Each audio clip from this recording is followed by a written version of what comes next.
tüüpiline lugu, mis paarid mulle rääkisid, et kuidas neile alguses üldse see uudishimu tekkis.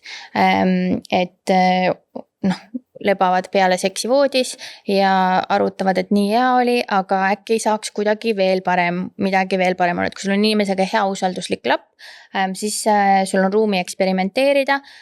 Sa oled juba eksperimenteerinud, kõik eksperimenteerimised on lõppenud naudinguga või ennast nagu ära tasunud, siis mõtled, et mida me veel võiks teha.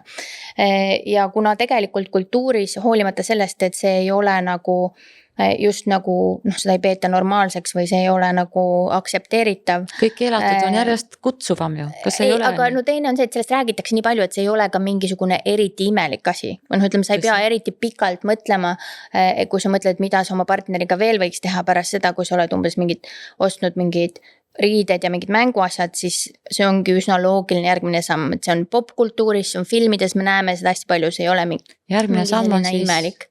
No võtta oma suhtesse keegi veel, kas siis nagu koos või siis, et väga levinud on ka see, et üks või mõlemad käivad kuskil ära ja siis tulevad koju ja räägivad sellest üksteisele ja siis see on selline nagu astmeline nauding. Naiste jutud.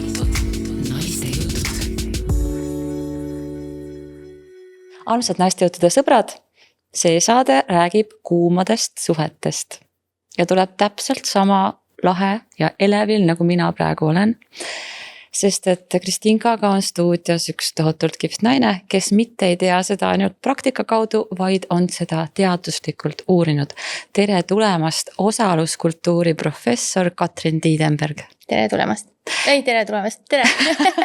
Tead, ütle kuidas tahad, aga fakt on see, et ma tean, et sa oled tark ja äge naine, sest ma olen sugu teinud mitu lugu ja üldse pimeduses ei koba ja ma just mõtlesin viimane kord, kui me sugu vestasime, et Kristinka, et kas sa oled mingi kade, kuri, vana moor, endast räägin praegu, et sul on nii äge inimene elus ja sa ei jagagi seda oma armsa kuulajas perekonnaga, oma hinge perekonnaga, aga võt nüüd ma teen seda, ma teen kõik heaks.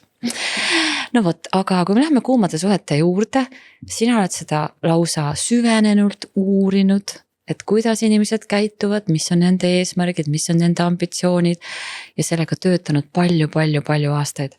Aga kui me läheme aastast peale, kuidas erineb suhtlus siis interneti avarustes, sotsiaalmeedias sellest, kuidas me suhtleme igapäevaselt silmast silma ühes ruumis? No kõige suurem erinevus on ilmselt selles, et internet pakub meile võimaluse nagu ajalises mõttes viivitusega ennast väljendada. Isegi siis, kui tegemist on just nagu sünkroonse suhtlusega, ehk siis mõlemad inimesed on samal ajal online ja mõlemad inimesed omavahel samal ajal suhtlevad.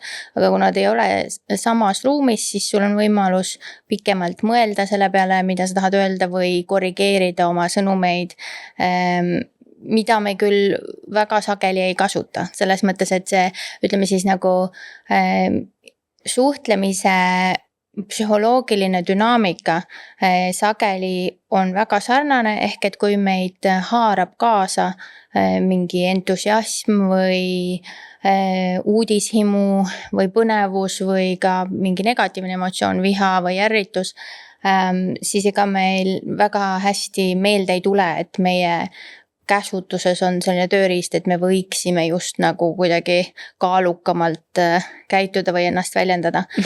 Aga see võimalus on olemas. Teine asi, mis on oluline, mis jällegi meil läheb meelest ära sageli, on see, et enamikes domineerivates suhtluskanalites ja sotsiaalmeediaplatvormidel, mitte kõikidel, on vaiksed, et sellised, et asjad jäävad alles. Ehk et nad ei kao ära, et need, ütleme meid praegu siin salvestatakse, aga põhimõtteliselt, kui meil ei oleks siin mikrofone ja kaameraid, siis see, mis mina ütlen või see, mida sa küsid ja kuidas, jääks alles ainult sinu ja minu mälus, mis on alati sellised puudulikud, eks ole, ja kui me pärast läheks näiteks riidu, siis see oleks, kellel on parem mälu ja kes on tegelikult nagu veenvam, et öelda, et ei, sa ütlesid nii või ei, ma ei öelnud seda, ma pole kunagi seda öelnud, mis inimesed alati ütlevad, kui nad tagantjärgi peavad midagi. Minu meelest enamus peretülisid, mitte ainult peretülisid, vaid ka igasuguseid töökonflikte, üks mäletab nii, teine mäletab nöö, kummalgi pole õigus aga mingit jälgi ka pole sõna vastu. No just. Ja veebis see põhimõtteliselt jääb alles, mis tähendab, et sa võid siis nagu otsida üles täpselt pärast, mida on öeldud. Ja selle probleem on selles, et tähendus, et noh, on kaks asja, ühes sõnumis on alati vähemalt kaks asja, sageli rohkem, on info ja siis on tähendus ja need ei ole üks ja sama, nad on omavahel seoses, aga nad ei ole üks ja sama, mis tähendab, et see sama info tähendab erinevates kontekstites, erinevatel ajahetkedel erinevaid asju.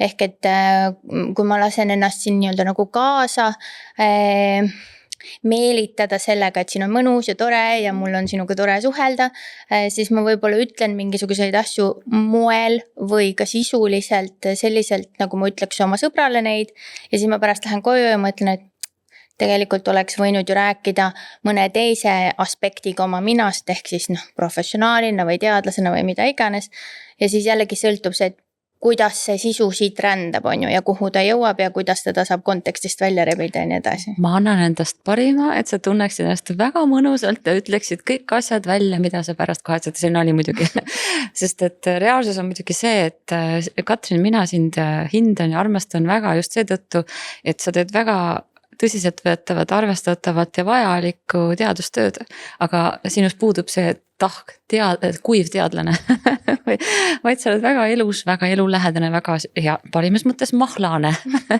mahlane teadlane. Aga läheme edasi selle sama mahlase koha pealt. See asi, millest me räägime, on need kuumad suhtled internetiavarustus, eks ju, sotsiaalmeedias, suhtlusvõrgustikes, sest see on täpselt sinu see eriala. Mida inimesed otsivad? Seepärast, et need vestlused võivad minna väga-väga intiimseks, väga pikantseks, väga ma ütleks isegi privaatsuse mõttes võib-olla ohtlikuks. No see oleneb jälle, kui filosoofiliseks minna. Mõnes mõttes võib öelda, et kõik inimesed otsivad alati igalt poolt igasuguses suhtluses seda sama. Ehk et nad otsivad lähedust, kuulumistunnet ja seda, et keegi näeks ja paneks tähele, et nad on olemas. Sellist nagu baasmärkamist.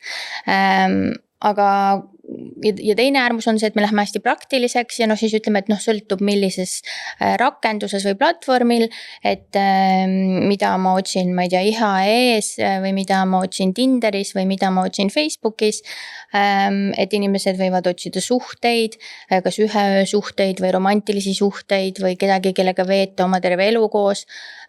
Mingitel hetkedel nad otsivad ja vajavad just seda sama sellist nagu ärakuulatuse tunnet või nähtavust. See nähtavus võib olla seotud ka mingisuguse sellise enesehoolega või eneseteraapiaga või iseendast paremini arusaamise vajadusega või võib-olla ka mingisuguse enesehinnangu remontimise vajadusega.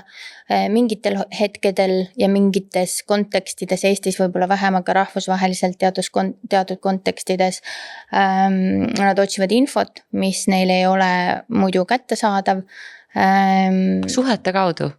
No võiks lihtsalt guugeldada välja selle. Suhete kaudu, aga ütleme, see ei pea tingimata olema suhe, et kui mul on olnud mitu erinevat uuringut selle, ütleme siis seks ja sotsiaalmeedia ristumiskohas. Esimene uuring, mis ma tegin, oli sellises platvormis nagu Tumblr, mis on rahvusvaheline ja see ei olnud tegelikult nagu kohtingu rakendus. Ehk et inimesed ei läinud sinna otsima suhteid, inimesed kasutasid seda nii, nagu me sotsiaalmeediat ikka kasutame enese väljendamiseks, postitasid endast pilte, kes kirjutas loomingulisi lugusid, kes kirjutas päeviku sissekandeid sellest, mida ta eile õhtul tegi, kes kirjutas sellest, kuidas tal suhteterapeudi juures läks ja nii edasi.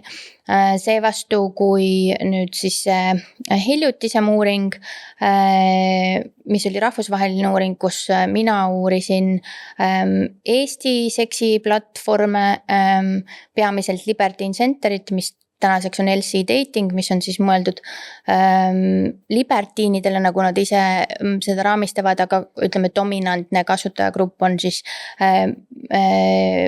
mitte monogaamid. ehk et mitte selles mõttes need, kes petavad, kuigi kindlasti neid on ka, aga neid on igal pool, aga need, kes on siis nagu eetilise mitte monogaamia harrastajad, ehk siis kas svingerid või avatud suhetes olevad inimesed. ehk siis kus see piir on eetika, et seal, kus on kokkulepe kahe inimese vahel. Jah, et küsimus ongi selles, et kas sinu partner teab ja on nõus ja sel juhul on siis variant, et te teete seda koos